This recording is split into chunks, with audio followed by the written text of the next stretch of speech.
sama sekali untuk kita berada dalam majlis zikir, untuk kita ingat Allah Subhanahu Wa Taala, ingat hari akhirat, ingat Nabi kita Muhammad sallallahu alaihi wasallam, ingat kepada arwah-arwah tersayang yang telah pergi meninggalkan kita, ingat untuk kita berdoa kepada mereka, untuk mereka agar mereka berada dalam keadaan sejahtera dan bahagia di alam sana. Allahumma salli ala Muhammad wa ali Muhammad. Tuan-puan, anak-anak yang dirahmati Allah Subhanahu Wa Taala sekalian, kali ini kita akan sama-sama baca surah Al-Muluk dan kali ini kita dipimpin oleh saudari, saya panggil dia Lala. Nama dia siapa sebenarnya, Kak? Nabila. Nama dia Nabila. Oleh Nabila. Dan Nabila insya-Allah akan memulakan bacaan kita dengan membaca Al-Fatihah dan kemudian memimpin kita untuk membaca surah Al-Muluk. Sekali lagi tuan-puan, untuk saya ingatkan diri saya dan diri tuan-puan, anak-anak yang dirahmati Allah Subhanahu Wa Taala sekalian, sesungguhnya surah Al-Muluk ini banyak fadilatnya, dan fadilatnya yang paling besar adalah menyelamatkan. Dia akan menyelamatkan pembaca-pembacanya, orang-orang yang menghafalnya dan mengamalkannya dari siksa kubur, dan dia akan terus menjaga mereka dari selama hidup ini daripada melakukan dosa dan selamat dari siksa kubur, sampailah surah ini juga akan mempersilakan, akan membawa kita masuk ke dalam syurga, insya-Allah. Allahumma salli ala Muhammad wa ali Muhammad. Jadi dengan segala hormatnya kita persilakan saudari Nabila untuk memimpin kita membaca Al-Fatihah dan surah Al-Muluk. Dipersilakan. Allahumma salli ala Muhammad wa ali Muhammad.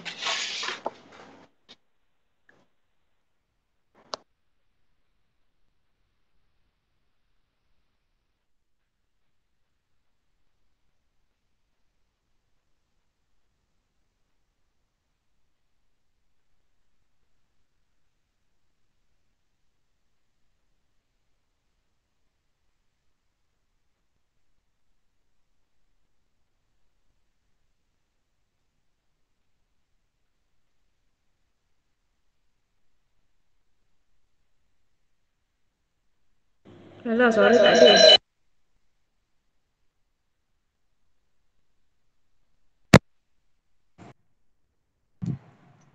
Assalamualaikum.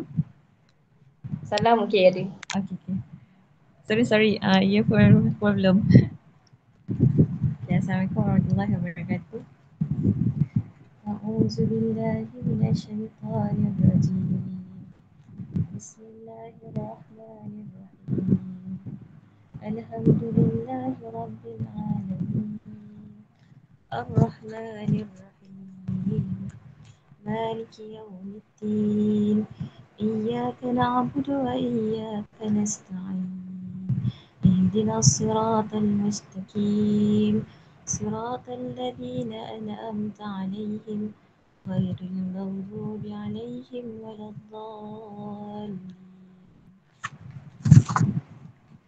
بسم الله الرحمن الرحيم. تبارك الذي بيده الملك وهو على كل شيء قدير. الذي خلق الموت والحياة ليبلوكم أيكم أحسن عملا وهو العزيز الغفور. الذي خلق 7 سماوات طباقا ما ترى في خلق الرحمن من تفاوت فارجع البصر هل ترى من فتور ثم ارجع البصر كرتين ينقلب إليك البصر خاشئا وهو حسير. ولقد زينا السماء الدنيا بمصابيح وجعلناها رجوما للشياطين وأعتدنا لهم عذاب السعير. وللذين كفروا بربهم عذاب جهنم وبئس المصير.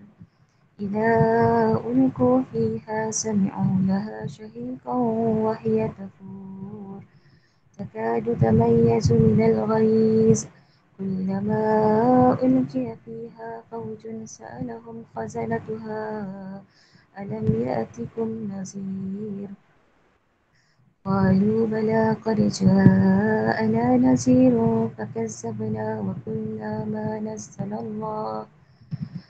نزل الله من شيء إن أنتم إلا في ضلال كبير وقالوا لو كنا نسمع أو نعقل ما كنا في أصحاب السعير فاعترفوا بذنبهم فسحقا لأصحاب السعير إن الذين يخشون ربهم بالغيب لهم مغفرة وأجر كبير وأسروا قولكم أو اجهروا به إنه عليم بذات الصدور ألا يعلم من خلق وهو اللطيف الخبير هو الذي جعل لكم الأرض ذلولا فامشوا في مناكبها وكلوا من رزقه وإليه النشور أأمنتم من في السماء أن يخسف بكم الأرض فإذا هي تمور أم أمنتم من في السماء أن يرسل عليكم حاصبا فستعلمون كيف نذير ولقد كذب الذين من قبلهم فكيف كان نكير أولم يروا إلى الطير فوقهم صافات ويقبض ما يمسكهن إلا الرحمن إنه بكل شيء بصير أمن هذا الذي هو جند لكم ينصركم من دون الرحمن إن الكافرون إلا في غرور أمن هذا الذي يرزقكم إن أمسك رزقه بل لجوا في عتو ونفور أفمن يمشي مكبا على وجهه أهدى أمن يمشي سويا على صراط مستقيم قل هو الذي أنشأكم وجعل لكم السمع والأبصار والأفئدة قليلا ما تشكرون قل هو الذي زرأكم في الأرض وإليه تهشرون ويقولون متى هذا الوعد إن كنتم صادقين قل إنما العلم عند الله وإنما أنا نذير مبين فلما رأوه زلفة سيئت وجوه الذين كفروا وقيل هذا الذي كنتم به تدعون قل أرأيتم إن أهلكني الله ومن معي أو رحمنا فمن يجير الكافرين من عذاب أليم قل هو الرحمن آمنا به وعليه توكلنا فستعلمون من هو في ضلال مبين قل أرأيتم إن أصبح ماؤكم غورا فمن يأتيكم بماء معين صدق الله العظيم. السلام عليكم ورحمة الله وبركاته.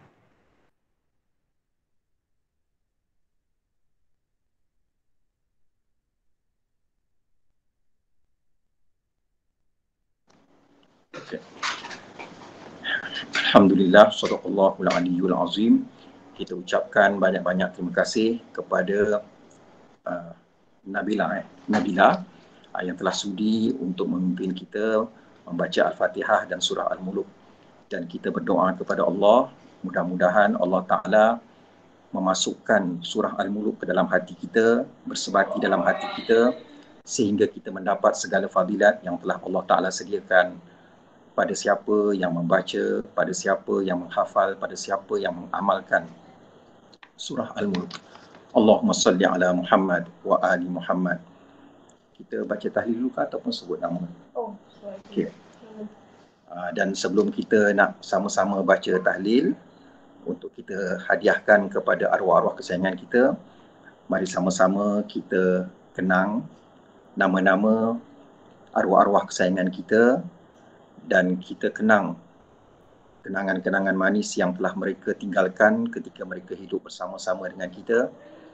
Kalau boleh kita ingat wajah mereka dan kita doakan kepada Allah Subhanahu wa Ta'ala agar mereka sentiasa mendapat rahmatnya, keampunannya, perlindungannya selama mereka berada di sana. Dan kita juga berdoa agar nanti anak-anak kita bila kita dah tak ada nanti, cucu-cucu kita akan mendoakan kita sebagaimana kita mendoakan arwah-arwah kesayangan kita. Dan inilah silaturahim yang insya-Allah akan menyelamatkan kita dari segala siksa kubur dan siksa di hari kiamat nanti. Allahumma salli ala Muhammad wa ali Muhammad. Untuk arwah Profesor Ustaz-Ustazah Cikgu, keluarga Pajam,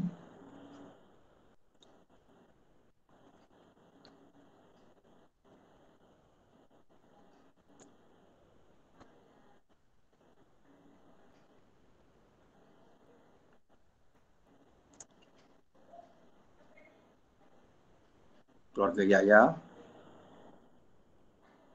keluarga Bella, keluarga Ahmad Zakwan, keluarga Hajah Nurmala, keluarga Bid, keluarga Radin Muhammad, keluarga Puan Haslina, keluarga Cik Siti Syariah, keluarga Mai,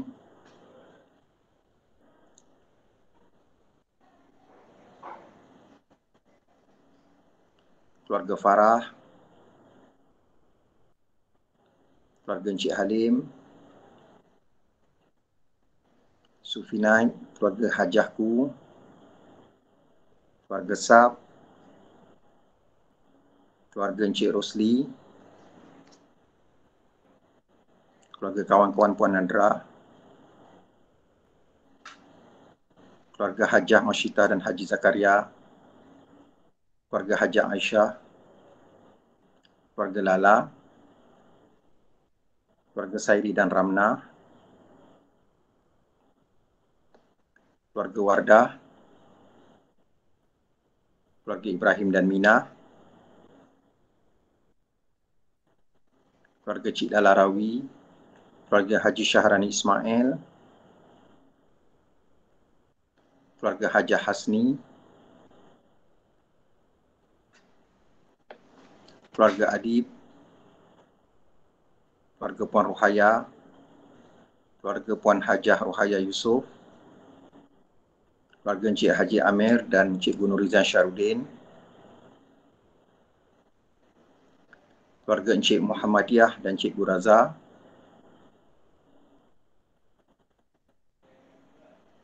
keluarga Hajah Izlin dan Haji Rizal,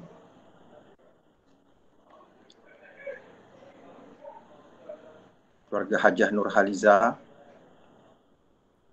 keluarga Puan Azah, keluarga Puan Husna,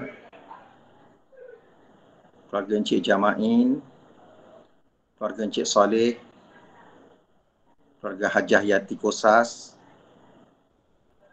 keluarga Kak Rahmah Kosas, keluarga Puan Amna.